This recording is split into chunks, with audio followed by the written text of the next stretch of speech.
Okay, everyone. So today we are going to be learning about the Paleolithic Age, and these are the very first humans that ever existed. So I know that we might have different beliefs on how humans came to be, but this is just going to offer you one theory out there of um, the earliest humans. Um, so we are going to specifically be talking about the Paleolithic Age today, and then tomorrow we'll be talking about the Neolithic Age. So the Paleolithic Age or era is also known as the Old Stone Age.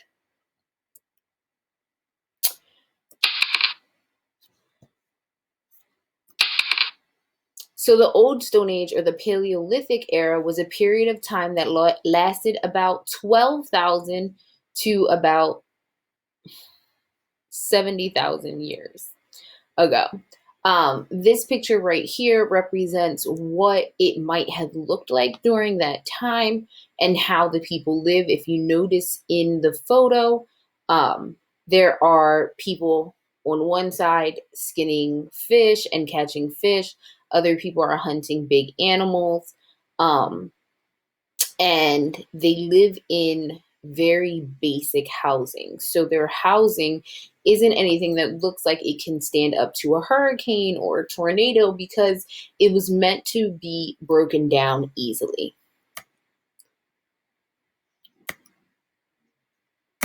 So during this time period, obviously they're not living like us. So your question just might be, how did men survive?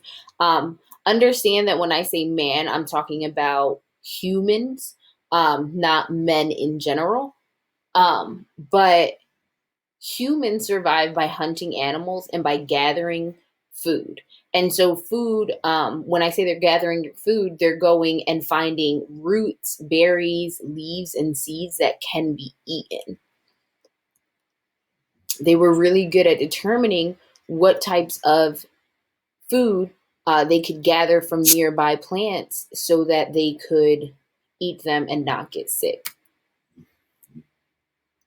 So hunting was probably the way to get the most food that could feed more people quickly. And people during the Stone Age, the Old Stone Age, the Paleolithic era, eventually began to hunt in groups because it ends up being safer and easier to do that. Hunting became so important that they would often leave messages for each other in caves, and it was often found in their artwork. If you look to at this picture here of those antlers, those makeshift antlers, um,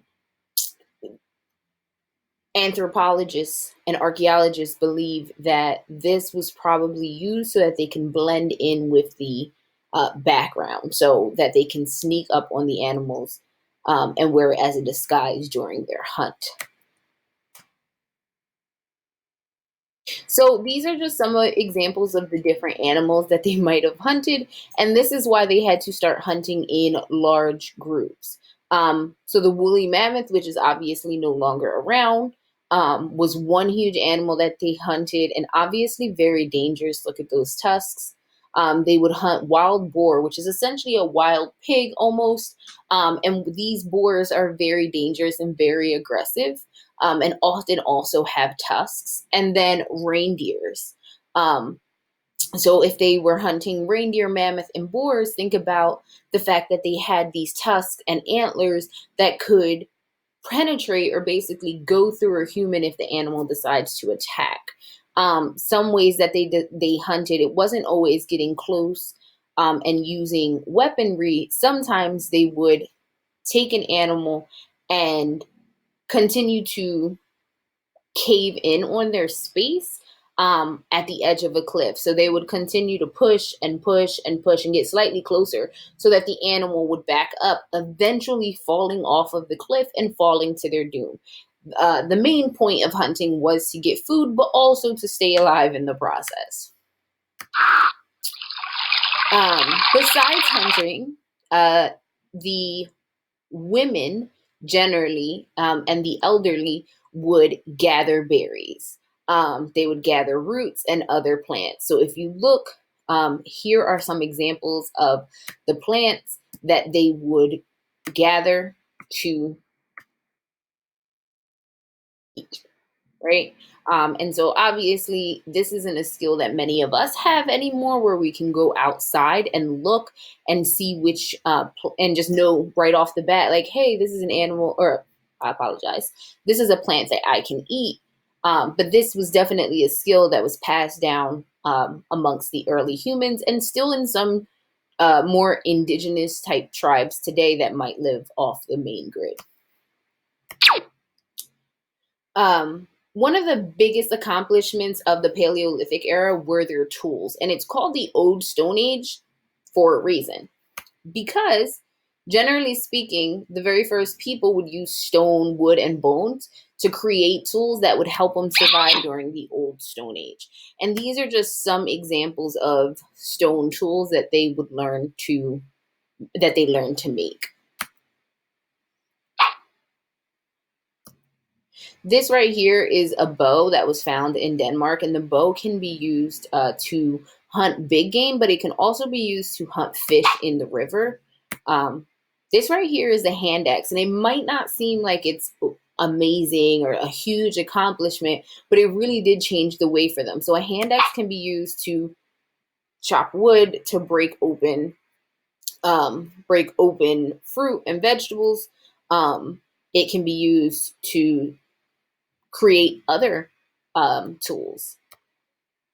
And these are flint blades. And so flint blades would be used to sharpen other tools. And down here is a bone harpoon. A bone harpoon essentially would be mostly used to hunt. If you see those jagged edges there, that makes it very easy to go into skin, but way harder for it to come out, making sure that it is more deadly for the animals that they hunted. Another way that they would use these small tools, small hand axes, is to get their food together, to process their food.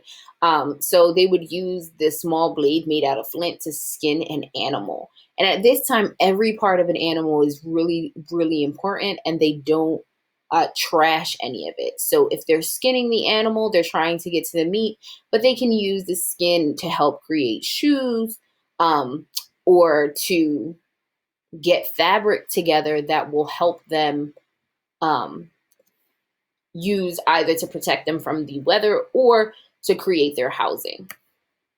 And so these are just pictures of different ways in which they use those tools to ensure that they are able to use every part of the animal.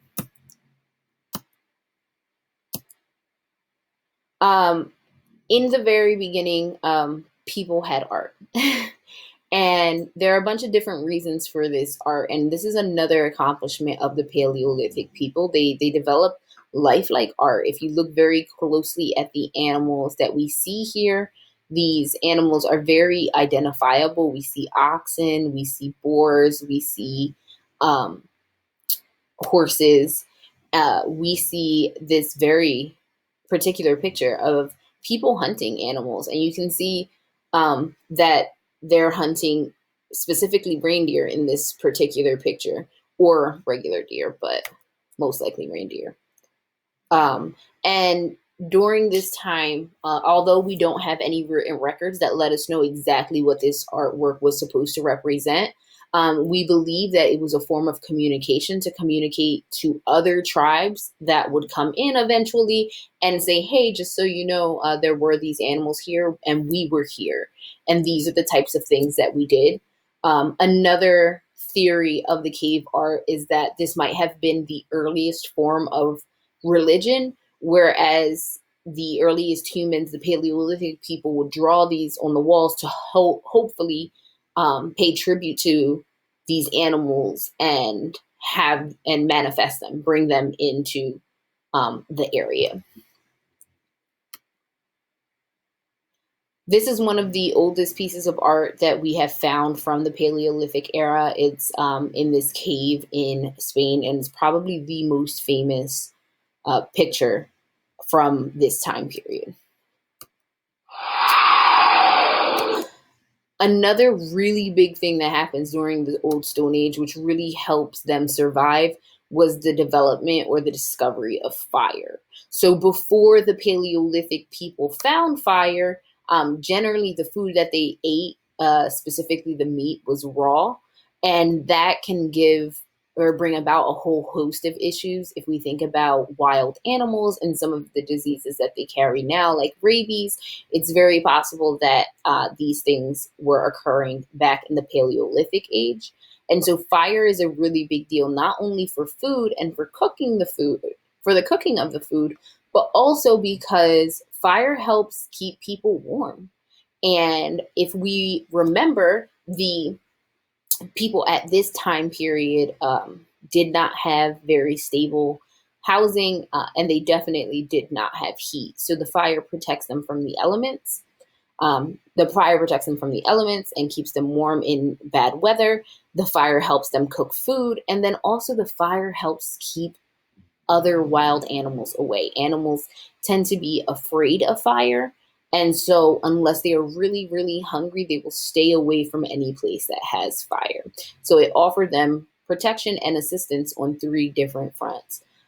This picture here is just a picture of a girl starting a fire. It was generally done by rubbing, by creating friction, creates heat, right? So the two pieces of wood rubbing together would create heat, which would eventually spark a flame.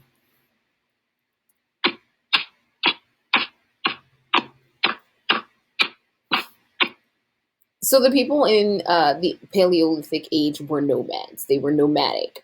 What that means is that nomads are people who don't have a permanent home. They don't settle down. They're constantly moving. And the reason why they are moving is because they're always searching for food and more resources. So if a river dries up, they would have to move because water is the most important resource to human beings. If animals are migrating, then they are going after them. And then also, because we don't know how to plant food at this time, eventually the berries, the edible roots, and the edible food that had grown will eventually run out, and so they have to move to constantly be searching for food. At this time period, it is 100% about survival. Everyone has a job to do, children, women, and men. It really required that you depend on your family and community in order to survive at this time. Another interesting part of the Paleolithic age is the type of shelter or the housing that they had. Generally speaking, because they were always moving, because they were nomads, um, they couldn't spend a lot of time creating these elaborate and lavish housing. So what they would do is they would try and use the environment. And so, generally speaking, they would look for caves.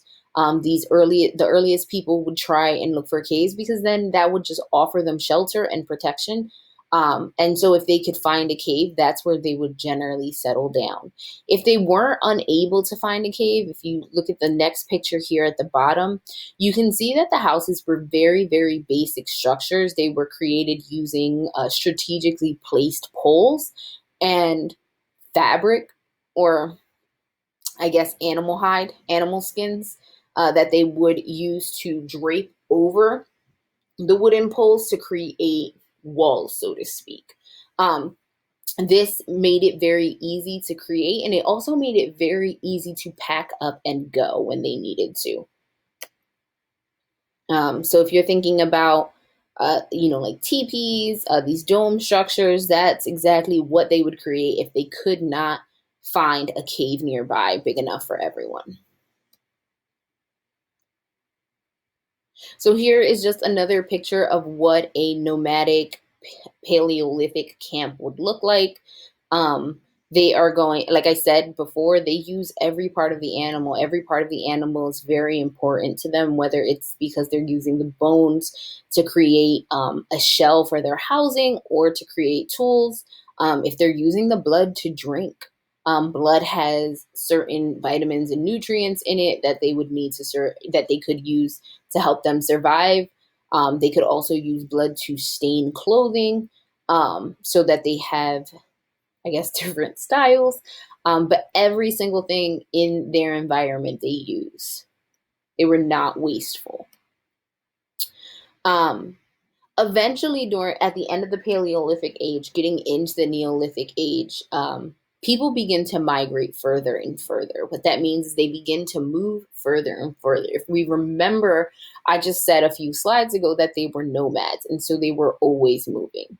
At some point, people begin to move, and they don't just move a couple 100 miles north. They begin to completely travel the world. And they come up and out through Africa.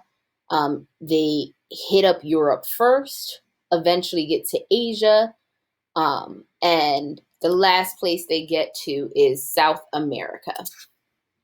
And you can tell if you look at this map, the years, 100K years. So that's 100,000 years ago, we were in Africa. And about 6,000 to 8,000 years ago is when we finally reach South America. So that's where I'm going to end it for today. Please make sure that you hit the next video to make sure that you know what we are supposed to be doing. Please ensure that you have done every activity that is occurring between the videos, and stay tuned for tomorrow. Bye.